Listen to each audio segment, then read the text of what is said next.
ಧರ್ಮೋಪದೇಶ ಕಾಂಡ ಅಧ್ಯಾಯ 17. ಯಾವುದಾದರೂ ಕುಂದುಕೊರತೆಯಾಗಲಿ ದುರ್ಲಕ್ಷಣವಾಗಲಿ ಇರುವ ದನಕುರಿಗಳನ್ನು ನಿಮ್ಮ ದೇವರಾದ ಸರ್ವೇಶ್ವರನಿಗೆ ಸಮರ್ಪಿಸಬಾರದು.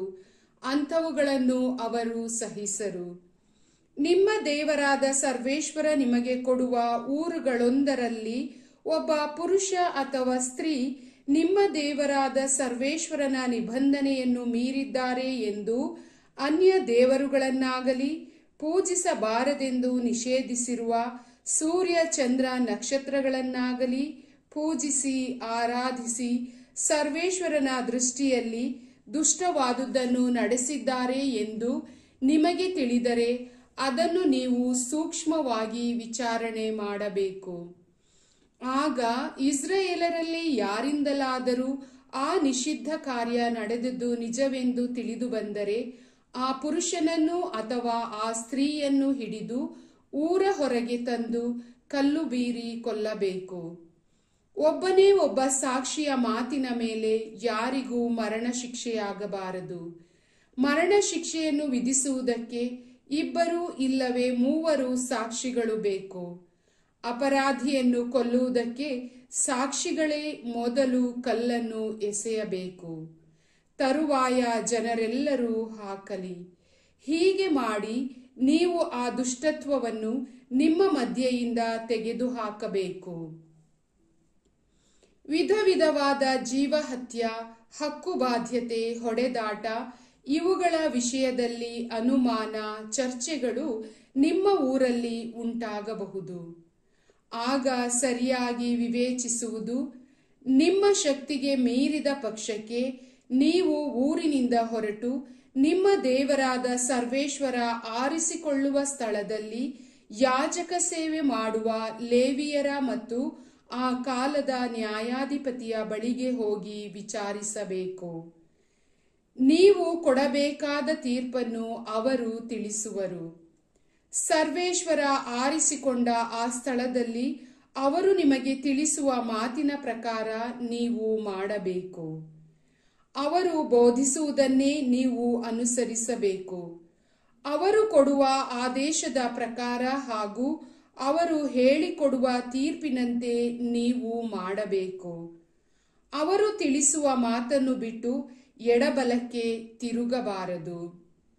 ನಿಮ್ಮ ದೇವರಾದ ಸರ್ವೇಶ್ವರನ ಸನ್ನಿಧಿಯಲ್ಲಿ ಸೇವೆ ಮಾಡುವ ಯಾಜಕರ ಅಥವಾ ನ್ಯಾಯಾಧಿಪತಿಯ ಮಾತನ್ನು ಯಾವನು ಅಹಂಕಾರದಿಂದ ನಿರಾಕರಿಸುತ್ತಾನೋ ಅವನಿಗೆ ಮರಣ ಶಿಕ್ಷೆಯಾಗಬೇಕು. ಹೀಗೆ ಮಾಡಿ ನೀವು ಆ ದುಷ್ಟತ್ವವನ್ನು ಇಸ್ರಾಯೇಲರ ಮಧ್ಯದಿಂದ ತೆಗೆದುಹಾಕಬೇಕು. ಜನರೆಲ್ಲರೂ ಇದನ್ನು ಕೇಳಿ ಭಯಪಟ್ಟು ಇನ್ನು ಅಹಂಕಾರದಿಂದ ನಡೆಯರು. ನಿಮ್ಮ ದೇವರಾದ ಸರ್ವೇಶ್ವರ ನಿಮಗೆ ಕೊಡುವ ನಾಡನ್ನು ನೀವು ಸೇರಿ ಸ್ವಾಧೀನ ಮಾಡಿಕೊಂಡು ಅದರಲ್ಲಿ ವಾಸವಾಗಿರುವಾಗ ಸುತ್ತಲಲ್ಲಿರುವ ಎಲ್ಲ ಜನಾಂಗಗಳಂತೆ ನಾವೂ ಒಬ್ಬ ಅರಸನನ್ನು ನೇಮಿಸಿಕೊಳ್ಳೋಣ ಎಂದು ಹೇಳಿಕೊಳ್ಳಬಹುದು. ಆಗ ನೀವು ಅಗತ್ಯವಾಗಿ ನಿಮ್ಮ ದೇವರಾದ ಸರ್ವೇಶ್ವರ ಆರಿಸಿಕೊಂಡವನನ್ನೇ ನೇಮಿಸಿಕೊಳ್ಳಬೇಕು.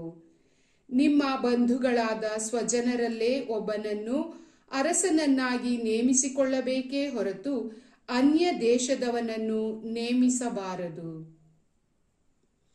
ಅವನು ಕುದುರೆಯ ದಂಡನ್ನು ಹೆಚ್ಚಿಸಿಕೊಳ್ಳಬಾರದು. ಕುದುರೆಗಳನ್ನು ಸಂಪಾದಿಸಿಕೊಳ್ಳುವುದಕ್ಕಾಗಿ ತನ್ನ ಪ್ರಜೆಗಳನ್ನು ಈಜಿಪ್ಟ್ ದೇಶಕ್ಕೆ ಹೋಗಗೊಡಿಸಬಾರದು. ನೀವು ಇನ್ನು ಆ ದೇಶಕ್ಕೆ ಹೋಗಲೇ ಕೂಡದೆಂದು ಸರ್ವೇಶ್ವರ ಆಜ್ಞಾಪಿಸಿದ್ದಾರೆ. ಅವನು ಅನೇಕ ಸ್ತ್ರೀಯರನ್ನು ಮದುವೆ ಮಾಡಿಕೊಳ್ಳಬಾರದು. ಮಾಡಿಕೊಂಡರೆ ಅವನ ಮನಸ್ಸು ಸರ್ವೇಶ್ವರನಿಗೆ ವಿಮುಖವಾಗಲು ಅವಕಾಶವಾಗಬಹುದು. ಅವನು ಬೆಳ್ಳಿ ಬಂಗಾರವನ್ನು ವಿಶೇಷವಾಗಿ ಗಳಿಸಿಕೊಳ್ಳಬಾರದು.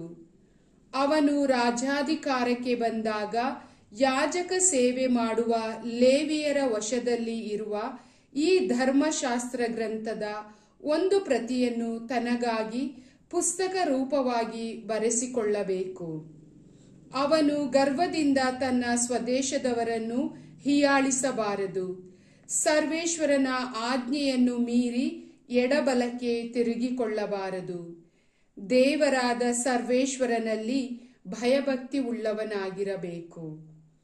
ಈ ಧರ್ಮಶಾಸ್ತ್ರದ ಎಲ್ಲ ವಾಕ್ಯಗಳನ್ನು ವಿಧಿಗಳನ್ನು ಅನುಸರಿಸಲು ಅಭ್ಯಾಸ ಮಾಡಿಕೊಳ್ಳಬೇಕು. ಈ ಕಾರಣ ಈ ಗ್ರಂಥ ಅವನ ಬಳಿಯಲ್ಲೇ ಇರಬೇಕು. ಅವನು ತನ್ನ ಜೀವಮಾನವೆಲ್ಲ ಅದನ್ನು ಓದಿಕೊಳ್ಳುತ್ತಾ ಇರಬೇಕು. ಹೀಗೆ ಮಾಡಿದರೆ ಅವನು ಅವನ ಸಂತತಿಯವರು ದೀರ್ಘಕಾಲ ಇಸ್ರಾಯೇಲರ ಮೇಲೆ ರಾಜಾಧಿಕಾರ ನಡೆಸುವರು. ಪ್ರಭುವಿನ ವಾಕ್ಯ.